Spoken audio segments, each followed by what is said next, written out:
Hello students, good evening. आज हम आप सभी को अनसॉल्व्ड पेपर नंबर 3 बताएंगे। यह मॉडल पेपर आपके लिए परीक्षा की दृष्टि से बहुत ही उपयोगी है। इसकी तैयारी करके हम लोग परीक्षा में अच्छे अंक ला सकते हैं। तो चलिए शुरुआत करते हैं। जैसा कि आपको पता है कि यह पेपर बोर्ड एग्जाम का 3.25 घंटे का होता है। 15 मिनट आपको मिलता है क्वेश्चन पेपर को पढ़ने के लिए और 3 घंटे का समय आपको मिलता है उन प्रश्नों का आंसर देने के लिए। और यह पेपर जो है आपका क्वेश्चन पेपर 2 पार्ट में डिवाइड होता है। पार्ट ए जिसके लिए आपको 20 अंक मिलते हैं, इसका आंसर हम लोग OMR पे देते हैं। और पार्ट बी में हम लोग को 50 अंक मिलते हैं और उसका आंसर हम लोग आंसर शीट पे देते हैं। तो सबसे पहले हम लोग पार्ट ए को समझेंगे।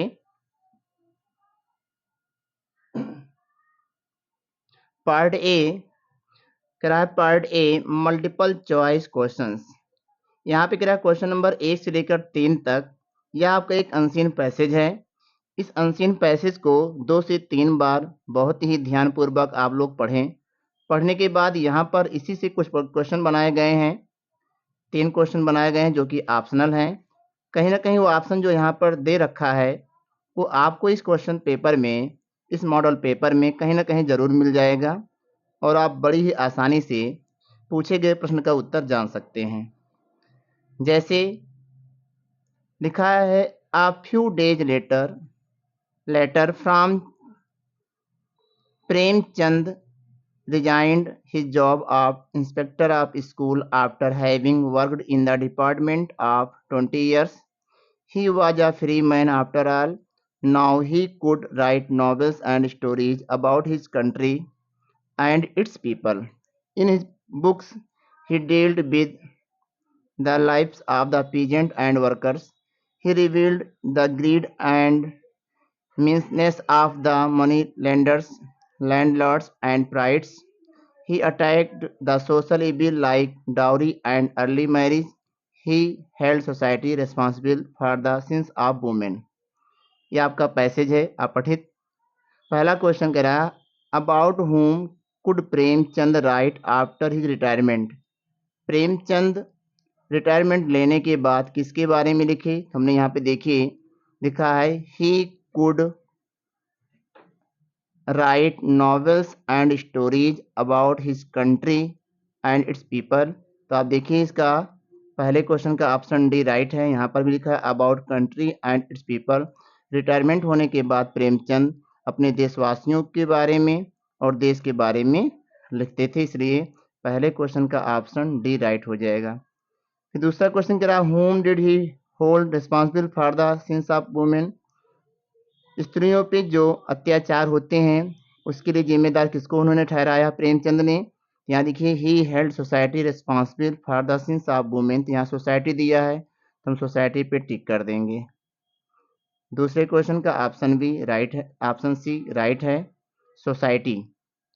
तीसरा क्वेश्चन है, which word in the passage is the opposite of hide.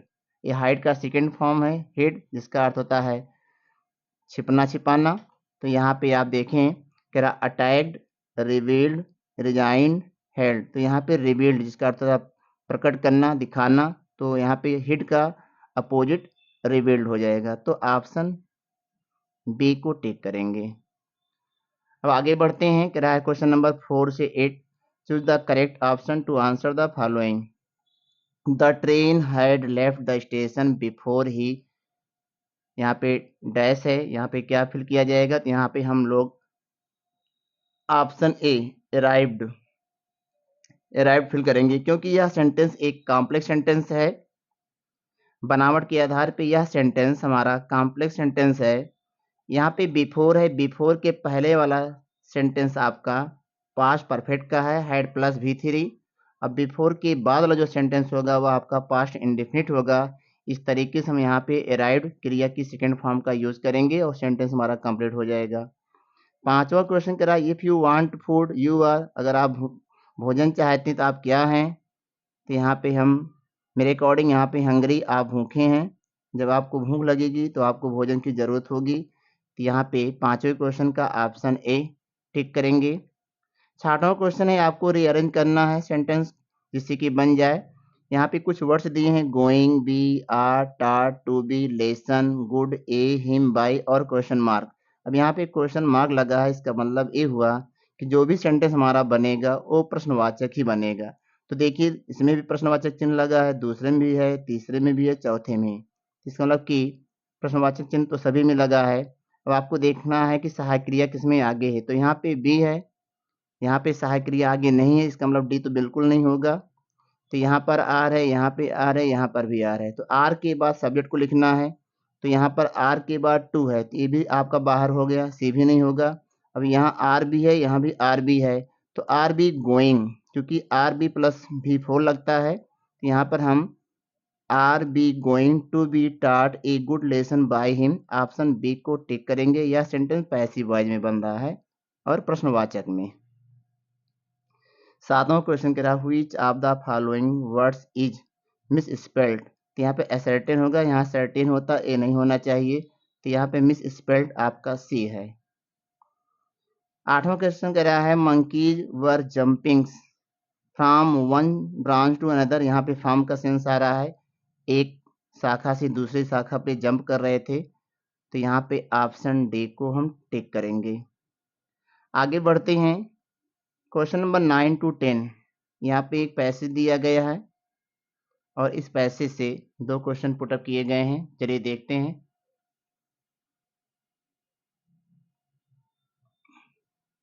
Passage को आप अच्छे से पढ़ लें। फिर यहाँ पे क्वेश्चन करा, the seagull felt certain that his wings would never support him suggest that. तो यहाँ पे ऑप्शन ए, उसे इस बात का भय था, जो सीगल था उसे इस बात का भय था कि अगर हम उड़ते हैं तो कहीं हम गिर ना जाए, ये डर उसके अंदर था। इसलिए यहाँ पे he would come down if he flies, यदि वह उड़ता है तो वह नीचे आ जाएगा।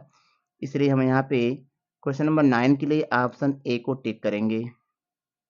सेकेंड आपका है यहाँ पे अगला question, fail to muster up courage means, इसका मतलब क्या है। इसका मतलब बिकेम डिसहर्टेंड, डरना, भयभीत होना। ऑप्शन डी राइट हो जाएगा। फिर अगला क्वेश्चन यहाँ पे है, ये भी आपका प्रो से ही है, choose the correct option to answer the following question. 11 से 13, 11, 12, 13 तीन क्वेश्चन इसके अंतर्गत हैं।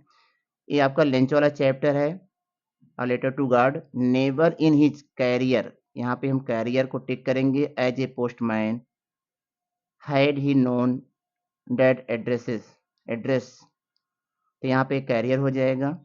फिर during our childhood in Goa the baker used to be our friend companion and guide. यहाँ पे क्वेश्चन नंबर 12 के लिए बी ऑप्शन को टिक करेंगे। फिर आगे बढ़ते हैं, 13वां क्वेश्चन है, suddenly Wally bathed her hand with Gilly. Gilly में था प्रसन्नता के साथ, खुशी के साथ उन्हें अपने हाथों को हिलाई। तो यहाँ पे बेब्ड लिखेंगे, WAVED, बेब्ड, ऑप्शन बी। अगला क्वेश्चन है क्वेश्चन नंबर 14 to 15। ये एक पोएट्री का पैसेज है। I sit inside doors open to the verandah. इस पोएम का नाम है ट्रीज। इससे भी कुछ क्वेश्चन पुटअप किया गया कह रहा है। पहला question, what does the poet scarcely mention while writing letters.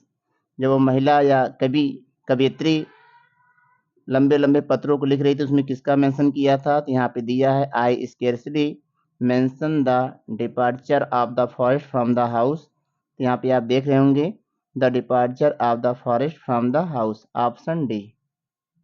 इसका आंसर डी हो जाएगा। प्रश्न संख्या 14 के लिए ऑप्शन डी को टिक करेंगे। फिर अगला क्वेश्चन है 15 number, how does the smell of leaves and lichen reach into the poets room. कवि के कमरे में वो पत्तियों की महक और शैवाल की महक कैसे पहुंच रही थी, लाइक ए वाइज, एक आवाज के समान। इसीलिए यहाँ पर क्वेश्चन नंबर 15 के लिए भी हम डी को टिक करेंगे और यह क्वेश्चन हमारा राइट हो जाएगा। अब हम आगे बढ़ते हैं 16 से 20। Choose the correct option to answer the following questions. ये आपका सप्लीमेंट्री से है। Where did Tricki keep his coats and rain coats. Tricki का कोट्स और रेन कोट कहाँ रखे जाते थे? इन वार्डरोब, यहाँ पे ऑप्शन डी, वार्डरोब में रखे जाते हैं, ऑप्शन डी को टिक करेंगे। What did Ausable bring to Paris from Boston? तो यहाँ पे अमेरिकन असिस्ट, यहाँ पे ऑप्शन सी को टिक करेंगे 17 नंबर के लिए। 18वां है what time did Griffin choose to wander about London? A bad time, option A को टिक करेंगे। फिर आगे बढ़ते हैं। Who uttered a cry of astonishment? यहाँ पे मेमे फॉरेस्टियर, ऑप्शन बी को टिक करेंगे। और लास्ट है ओएमआर का question, why was Ramlal worried about भोली? तो भोली had neither good look nor intelligence, न तो दिखने में अच्छी थी ना ही बुद्धिमान थी, इसलिए उसके पिता रामलाल बहुत ही चिंतित रहते थे, ऑप्शन सी को टिक करेंगे। इस तरीके से दोस्तों ओएमआर पर आंसर देने वाले जितने भी क्वेश्चंस थे उसको हम लोगों ने पूरा कर लिया। 20 नंबर का सवाल आता है एग्जाम में। और हम लोग पार्ट बी में चलते हैं। पार्ट बी में कह रहा है read the following passage and answer the question that follow. अब यहाँ पे लिखा है जैसे आपका पार्ट ए में एक अनसीन पैसेज आया था, ठीक उसी तरीके से पार्ट बी में आपका एक अनसीन पैसेज आएगा और उसका भी आंसर हमको देना है, लेकिन उसको हमको डिस्क्रिप्टिव में देना है। तो चलिए इसको पढ़ते हैं 1-2-3 बार। आप लोग पढ़ेंगे, हम तो पढ़ ही चुके हैं। अब इसका क्वेश्चन है what quality does excite man's anger? तो देखिए हमने टिक किया है the nature of every human being is such that anything that gives offence to his sentiments or goes against his principles excites as his anger। ये पहले question का answer हम लोग लिखेंगे। दूसरा क्वेश्चन कह रहा है what does a man lose under the influence of anger? तो देखिए यहाँ पर आंसर है under its influence a man loses his power of reasoning and judgment। दूसरे क्वेश्चन का आंसर हो जाएगा। तीसरा क्वेश्चन कह रहा है what is the worst crime that a man commits when he is beyond the control of anger? इसको हम यहाँ लिखेंगे when anger gets the better of man he is capable of committing the worst crimes and there is nothing to be surprised at if under its evil influence his commits murder. तो तीसरे question का answer है। अगला question कह रहा है question number D which word in the passage is opposite of rationality? तो यहाँ पर इसका अपोजिट हमको लिखना है, तो इसका हम लिखेंगे रीजनिंग, तर्कहीन तर्क वाला रीजनिंग, ये आपका रीजनिंग हो जाएगा इसका अपोजिट। अगला क्वेश्चन है कह रहा है राइटिंग, ये आप पर डिपेंड करता है इसमें आपको किस क्वेश्चन का आंसर लिखना है। पहला यहाँ पे राइटिंग के अंतर्गत, दूसरा क्वेश्चन है write a letter to your mother giving her your impression what you like and what you do not like in your college. आपको अपनी माता जी को एक पत्र लिखना और उन्हें बताना है कि आप कॉलेज में आप क्या पसंद करते हैं, क्या नहीं पसंद है आपको। अथवा करके दूसरा एक एप्लीकेशन दिया, write an application to the principal of your college requesting him her to issue a transfer certificate as your father has been transferred. यहाँ पे आपको अपने प्रधानाचार्य या प्रधानाचार्य को एक प्रार्थना पत्र लिखना है जिसमें आपको बताना है कि आपके पिताजी का ट्रांसफर हो चुका है, इसलिए आपको टीसी की ज़रूरत है। इनमें से जो आपको अच्छे से तैयार हो उसको आप लिखेंगे। तीसरा क्वेश्चन का write a report on a visit to a hospital in about 80 to 100 words. यहाँ पे 80 से लेकर 100 शब्दों में आपको एक रिपोर्ट तैयार करना है। ये विजिट टू ए हॉस्पिटल ये भी आपके ऊपर ही डिपेंड करता है। और इसमें फिर एक सेकंड दिया अथवा करके look at the circle below taking clues from them write an article को education in about 80 to 100 words. यहाँ पर आपको एक जो है आर्टिकल लिखना है 80 से लेकर 100 शब्दों में। यहाँ पे को एजुकेशन के ऊपर लिखना है और उसके लिए आपको हिंट दिया गया। इस हिंट की सहायता से आप जो है अपने आर्टिकल को 80 से लेकर 100 शब्दों में लिख सकते हैं। फिर अगला पॉइंट है ग्रामर का। ग्रामर में क्वेश्चन नंबर 4 है ये। इसका पहला है A rewrite the following sentence by changing into indirect speech. इसको हमें इनडायरेक्ट में सेंटेंस हमारा है the principal said to the teacher, what did you teach your student in the morning.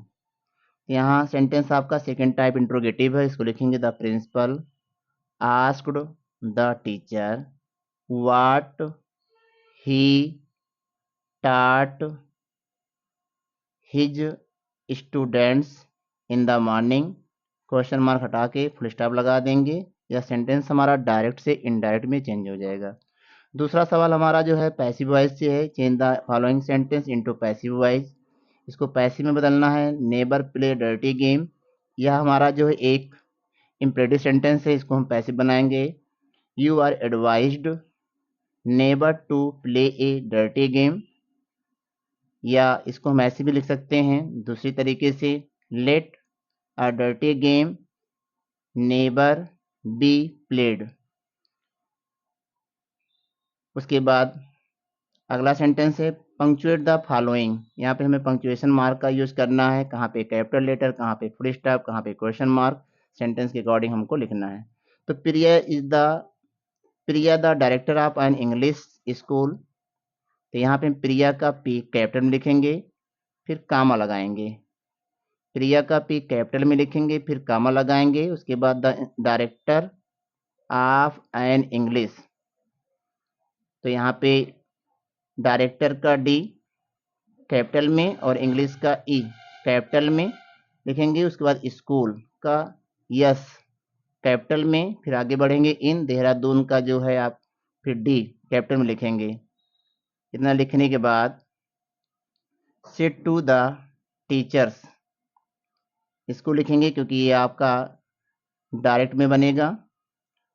और टीचर्स को लिखने के बाद यहाँ कामा लगाएंगे, फिर इन ऑर्डर कामा लगाएंगे। डू का कैपिटल डू लिखेंगे, डू का डी कैपिटल में लिखेंगे, do not come late.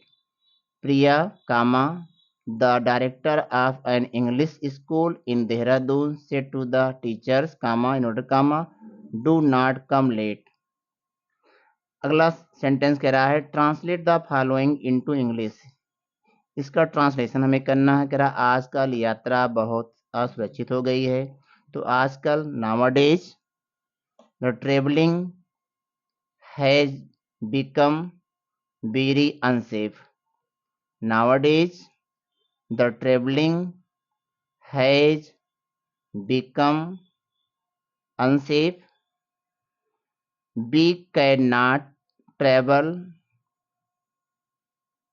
Bye bus at night.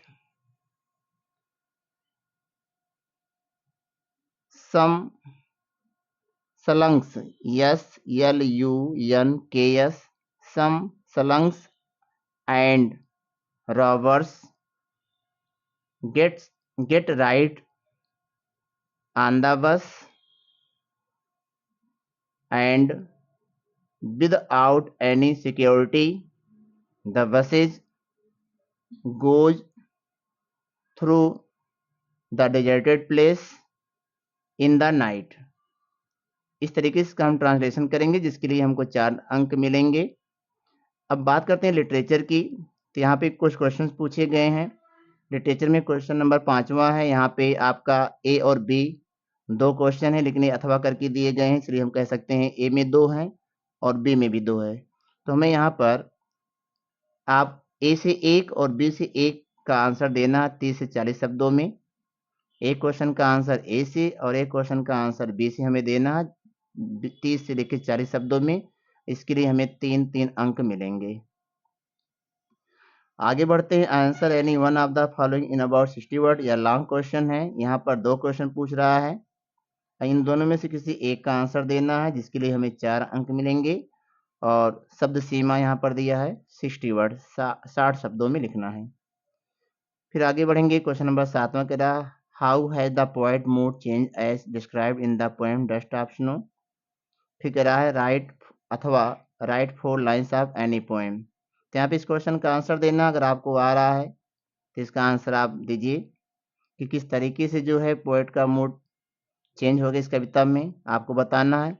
और यदि ना याद हो तो आप जो है 4 लाइन की कोई एक कविता जो इस प्रश्न पत्र में ना आया उसको लिख सकते हैं। इसलिए हम आप लोगों को एडवाइस करेंगे कि कम से कम दो अलग अलग चैप्टर की 4-4 लाइन की कविता आप याद कर लें। मान लीजिए कि कोई एक कविता आपके इस प्रश्न पत्र में आ ही गया, जैसे अभी यहाँ पर हम पहले बताए थे ट्रीज़ का आया हुआ है और आपने उसको याद भी किया है, तो आप उसको नहीं लिख सकते हैं। इसलिए कम से कम 4-4 लाइन की 2 अलग-अलग कविताओं को याद करें, जिससे कि क्वेश्चन पेपर में हम उसको जो प्रश्न पत्र में ना आया हो, उसको लिख सकें और इसके लिए हमें 3 अंक मिलते हैं। सेंट्रल आइडिया के लिए, सॉरी 4 लाइन की कविता के लिए। 8वां क्वेश्चन कह रहा है right the central idea of any one of the following poems. यहाँ पर किसी एक कविता का सेंट्रल आइडिया केंद्रीय विचार लिखना है, जिसके लिए 3 अंक मिलेंगे और यहाँ पे 3 दिया है a tiger in the zoo, how to tell wild animals, the trees. इन तीनों में से किसी एक का लिखना है। हम आपको सजेस्ट करेंगे कि आप चैप्टर 1 to 5 ये 5 चैप्टर का सेंट्रल आइडिया तैयार कर लें। बोर्ड एग्जाम में ज़रूर आपको 1 या 2 टाइटल आपको मिल जाएंगे लिखने के लिए। इस तरीके से आपका यह 3 नंबर आपके खाते में जुड़ेगा। क्वेश्चन नंबर 9 कह रहा है answer any one of the following in about 30 to 40 words. ये आपका सप्लीमेंट्री का क्वेश्चन है। Why was the thief Hari Singh grateful to Anil. Second question, what should one do to quieten dogs as experienced by Horace Danby. तो यहाँ पे 2 question दिए हैं, लेकिन इसमें किसी एक का उत्तर देना है 30 से 40 शब्दों में। इसके लिए आपको 3 अंक मिलेंगे।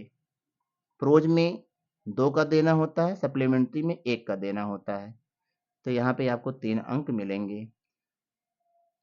अगला क्वेश्चन है question number 10, answer any one of the following in about 60 word.